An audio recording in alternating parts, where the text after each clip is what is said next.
요즘 새로 나온 개미와 배짱이 이야기 혹시 들어보셨나요? 열심히 일만 하던 개미와 즐겁게 노래만 부르던 배짱이가 있었죠. 개미는 아무리 힘들어도 그저 묵묵히 참고 버티며 일만 했었는데요. 그런데 이제부터 이야기가 좀 달라집니다. 겨울이 되자 열심히 일만 하던 개미에게 그만 허리에 병이 찾아온 것이죠. 그리고 배짱이에게서 들려온 뜻밖의 소식. 배짱이가 노래하던 실력을 키워 탑스타가 됐다는 이야기인데요. 어떠세요, 여러분? 공감하시나요? 물론 미래를 우리가 대비하고 준비해야 되는 건 당연한 거예요. 그러나 현재 이 삶이 오히려 더 중요하다는 거죠. 그래서 이 현재의 삶을 충실하고 행복하고 재미있게 살다 보면 내가 세워놓은 그 미래의 가치들도 어느 순간에 이루어져 있는 것을 느낄 수 있다는 얘기입니다.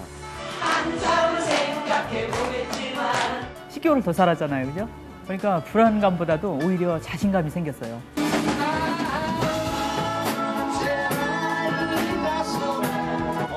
저렇게 하면 딱 헤드를 터뜨리고 나면은 정말 세상 부러운 거 하나도 없습니다.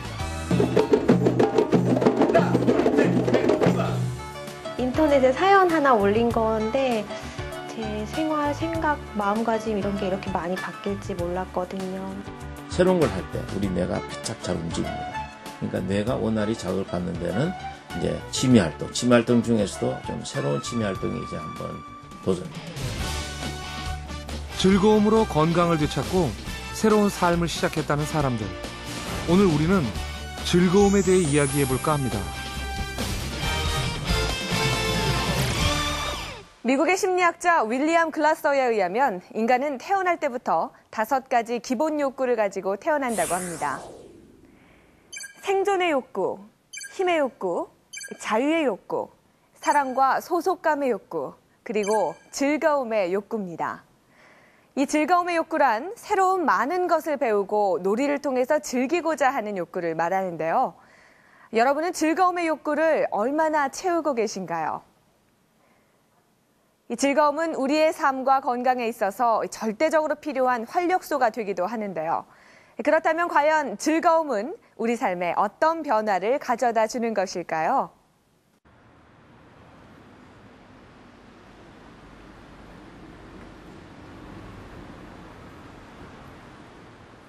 스웨덴 스톡홀름. 얼마 전 이곳에서 흥미로운 실험 하나가 진행됐습니다. 시내의 한 지하철역에 에스컬레이터와 계단이 나란히 놓여 있습니다. 물론 에스컬레이터를 타고 가는 사람들이 더 많아 보이죠. 그런데 이 평범한 계단에 특별한 장치가 설치됩니다. 바로 밟을 때마다 소리가 나는 피아노 계단인데요. 피아노 계단을 설치하자 상황이 달라집니다. 자, 한번 보실까요?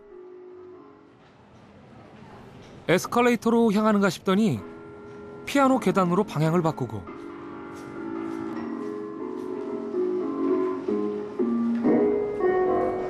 올라가던 길을 다시 내려오는가 하면 이 계단 저 계단 옮겨 다니며 피아노를 치기도 합니다.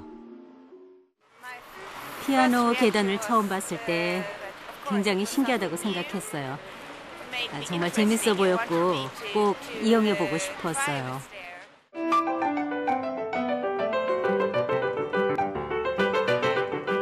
결과는 놀라웠습니다. 에스컬레이터 대신 계단을 이용하는 사람이 66%나 증가한 것이죠.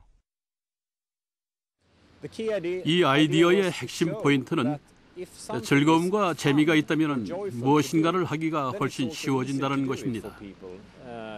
만약 사람들의 행동 양식을 바꾸고 싶을 때 그것을 재미있게 하면 더욱 쉬워진다는 뜻이죠. 계단을 오르게 하는 가장 효과적인 방법.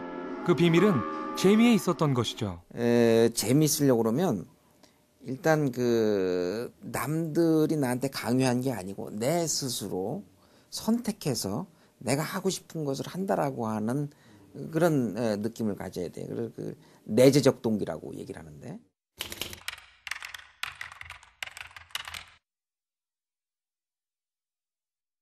그렇다면 재미를 느끼고 즐거움을 맛보는 순간 우리 몸에는 어떤 변화가 일어날까요?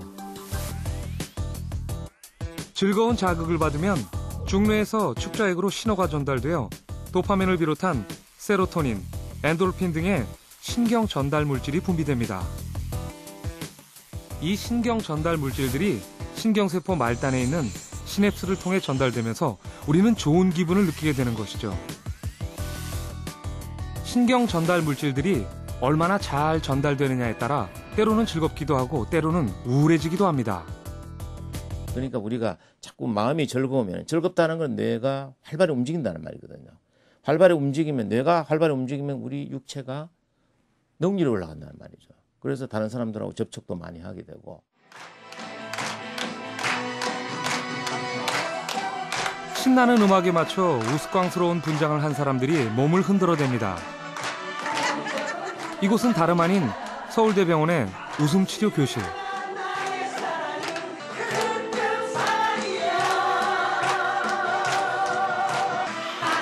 활짝 웃는 얼굴의 정근숙 씨. 그녀는 2008년 봄 폐암 말기 판정을 받았습니다.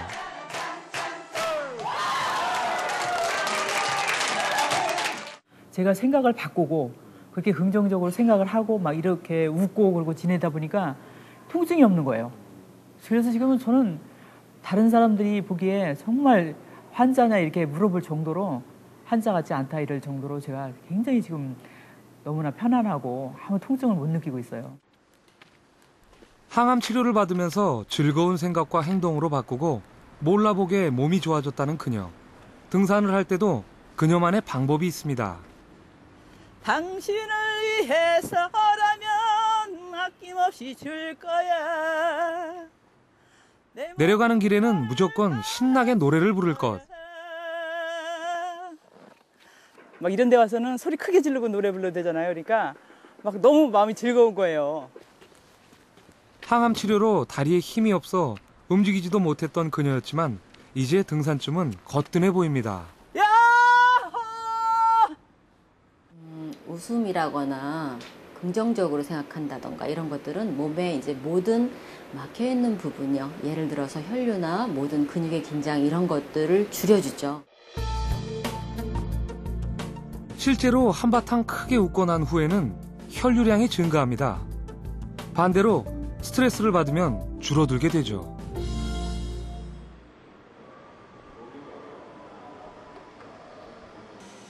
정근숙 씨의 즐겁고 긍정적인 삶의 태도는 항암 치료에 있어서도 적극적인 자세를 갖게 했습니다.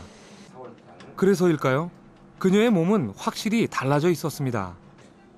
이게 저 4월에 찍은 거고 이게 11월에 찍은 건데 4월에는 이쪽 그 좌측 흉곽에 흉수가 지금 거진 뭐 한 90% 이상 차 있는 모습이고요.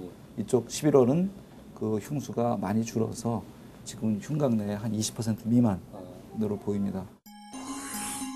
암으로 인해 흉곽까지 꽉 차 있던 흉수가 7개월 만에 놀라운 속도로 줄어든 것이죠. 그 정근숙 씨는 보면은 항상 굉장히 그 제가 기억나는 환자들 중에 그 치료에 굉장히 잘 따르고 그 뭡니까 그 저 치료에 대해서 굉장히 저 긍정적인 반응을 보이시는 분이세요. 유통기한 지났잖아요. 제가 뭐 2월 달에 제가 뭐 다 됐다고 갈 준비하라 그랬는데 지금 2월 달 지났잖아요. 벌써 지금 12월이잖아요. 그죠? 네, 그러니까 벌써 10개월을 더 살았잖아요. 그죠? 그러니까 불안감보다도 오히려 자신감이 생겼어요. 정근숙 씨의 즐거운 마음이 암에 어떤 영향을 미친 걸까요? 우리 몸에 세균이 침입하거나 암세포가 생기면 이에 대항해 면역체계가 가동되면서 자연살상세포인 NK세포 또는 B세포, T세포와 같은 면역세포가 맞서 싸우게 됩니다.